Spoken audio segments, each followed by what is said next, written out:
ஐந்தாம் அதிகாரம். அனனியா என்னும் பேருள்ள ஒருவனும் அவனுடைய மனைவியாகிய சப்பிராலும் தங்கள் காணியாட்சியை விற்றார்கள். தன் மனைவி அறிய அவன் கிரயத்திலே ஒரு பங்கை வஞ்சித்து வைத்து ஒரு பங்கை கொண்டு வந்து அப்போஸ்தலருடைய பாதத்திலே வைத்தான்.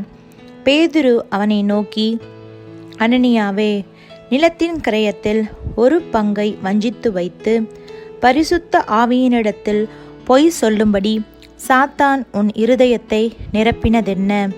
அதை விற்கும் முன்னே அது உன்னுடையதாய் இருக்கவில்லையோ? அதை விற்ற பின்பும் அதன் கிரயம் உன் வசத்தில் இருக்கவில்லையோ? நீ உன் இருதயத்திலே இப்படிப்பட்ட எண்ணம் கொண்டதென்ன? நீ மனுஷரிடத்தில் அல்ல, தேவனிடத்தில் பொய் சொன்னாய் என்றான். அனனியா இந்த வார்த்தைகளை கேட்கவே விழுந்து ஜீவனை விட்டான். இவைகளை கேள்விப்பட்ட யாவருக்கும் மிகுந்த பயம் உண்டாயிற்று. வாலிபர் எழுந்து அவனை சேலையில் சுற்றி வெளியே எடுத்து கொண்டு போய் அடக்கம் பண்ணினார்கள்.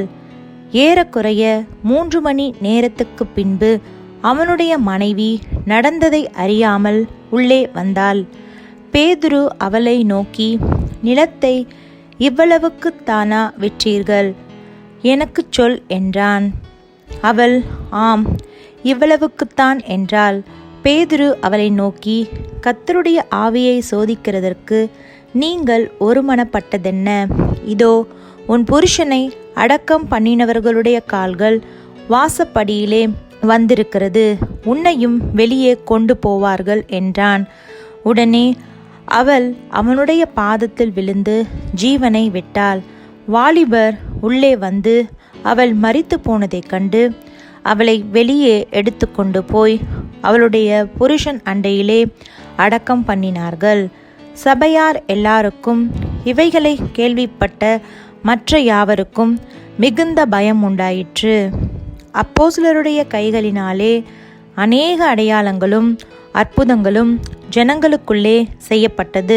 எல்லாரும் ஒருமனப்பட்டு சாலமோனுடைய மண்டபத்தில் இருந்தார்கள். மற்றவர்களில் ஒருவரும் அவர்களுடனே சேர துணியவில்லை. ஆகிலும் ஜனங்கள் அவர்களை மேன்மைப்படுத்தினார்கள். திரளான புருஷர்களும் ஸ்திரீகளும் விசுவாசமுள்ளவர்களாகி கர்த்தரிடமாக அதிகமாய் சேர்க்கப்பட்டார்கள்.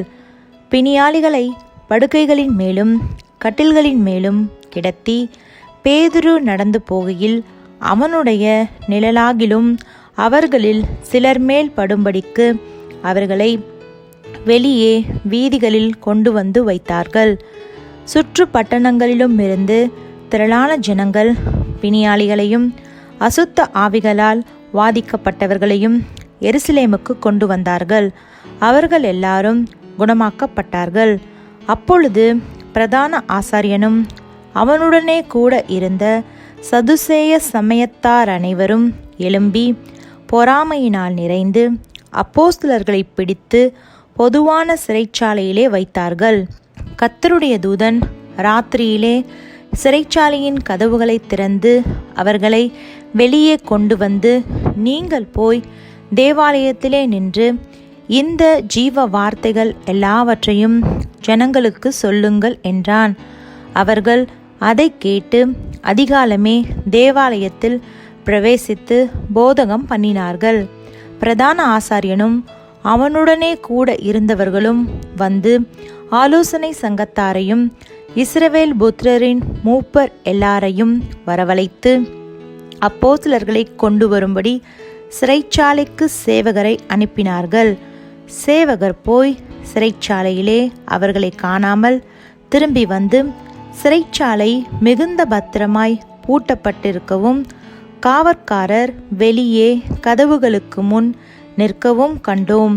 திறந்த பொழுதோ உள்ளே ஒருவரையும் காணோம் என்று அறிவித்தார்கள். இந்த செய்தியை ஆசாரியனும் தேவாலயத்தை காக்கிற சேனை தலைவனும் பிரதான ஆசாரியர்களும் கேட்டபொழுது, இதென்னமாய் முடியுமோ என்று அவர்களை குறித்து கலக்கமடைந்தார்கள். அப்பொழுது ஒருவன் வந்து, இதோ நீங்கள் காவலில் வைத்த மனுஷர் தேவாலயத்திலே நின்று ஜனங்களுக்கு போதகம் பண்ணுகிறார்கள் என்று அவர்களுக்கு அறிவித்தான். உடனே சேனை தலைவன் சேவகரோடே கூட போய் ஜனங்கள் கல்லறிவார்கள் என்று பயந்ததினால் பலவந்தம் பண்ணாமல் அவர்களை அழைத்து கொண்டு வந்தான். அப்படி அவர்களை அழைத்து கொண்டு வந்து ஆலோசனை சங்கத்துக்கு முன்பாக நிறுத்தினார்கள். அப்பொழுது பிரதான ஆசாரியன் அவர்களை நோக்கி, நீங்கள் அந்த நாமத்தை குறித்து போதகம் பண்ணக்கூடாதென்று நாங்கள் உங்களுக்கு உறுதியாய் கட்டளையிடவில்லையா? அப்படி இருந்தும் இதோ எருசலேமை உங்கள் போதகத்தினாலே நிரப்பி அந்த மனுஷனுடைய இரத்த பலியை எங்கள் மேல் சுமத்த வேண்டுமென்றிருக்கிறீர்கள் என்று சொன்னான். அதற்கு பேதுருவும் மற்ற அப்போஸ்தலரும், மனுஷருக்கு கீழ்ப்படுகிறதை பார்க்கிலும் தேவனுக்கு கீழ்ப்படுகிறதே அவசியமாயிருக்கிறது.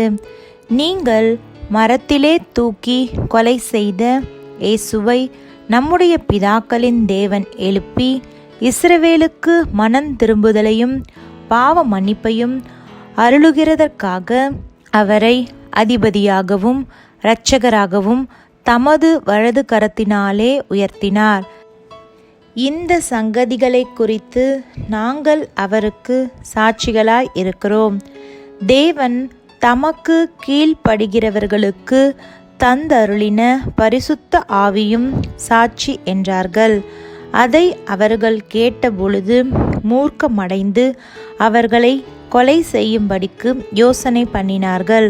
அப்பொழுது சகல ஜனங்களாலும் கனம் பெற்ற நியாயசாஸ்திரியாகிய கமாலியேல் என்னும் பேர் கொண்ட ஒரு பரிசேயன் ஆலோசனை சங்கத்தில் எழுந்திருந்து அப்போஸ்தலரை சற்று நேரம் வெளியே கொண்டு போகச் சொல்லி சங்கத்தாரை நோக்கி, இஸ்ரவேலரே, இந்த மனுஷருக்கு நீங்கள் செய்ய போகிறதை குறித்து எச்சரிக்கையாயிருங்கள். ஏனென்றால் இந்நாட்களுக்கு முன்னே தெயுதாஸ் என்பவன் எழும்பி தன்னை ஒரு பெரியவனாக பாராட்டினான்.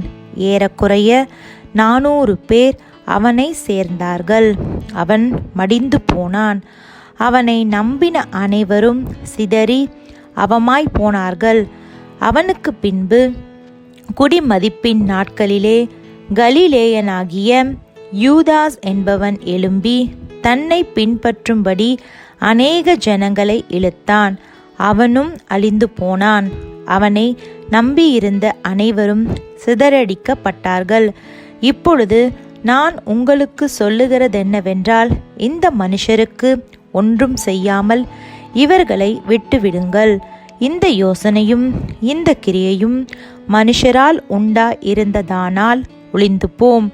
தேவனால் உண்டாயிருந்ததே யானால் அதை ஒழித்துவிட உங்களால் கூடாது. தேவனோடே போர் செய்கிறவர்களாய் காணப்படாதபடிக்கு பாருங்கள் என்றான். அப்பொழுது அவர்கள் அவனுடைய யோசனைக்கு உடன்பட்டு அப்போஸ்தலரை வரவழைத்து அடித்து இயேசுவின் நாமத்தை குறித்து பேசக்கூடாதென்று கட்டளையிட்டு அவர்களை விடுதலையாக்கினார்கள். அவருடைய நாமத்துக்காக தாங்கள் அவமானமடைவதற்கு பாத்திரராக எண்ணப்பட்டபடியினால் சந்தோஷமாய் ஆலோசனை சங்கத்தை விட்டு புறப்பட்டு போய் தினந்தோறும் தேவாலயத்திலேயும் வீடுகளிலேயும் இடைவிடாமல் உபதேசம் பண்ணி இயேசுவே கிறிஸ்துவென்று பிரசங்கித்தார்கள்.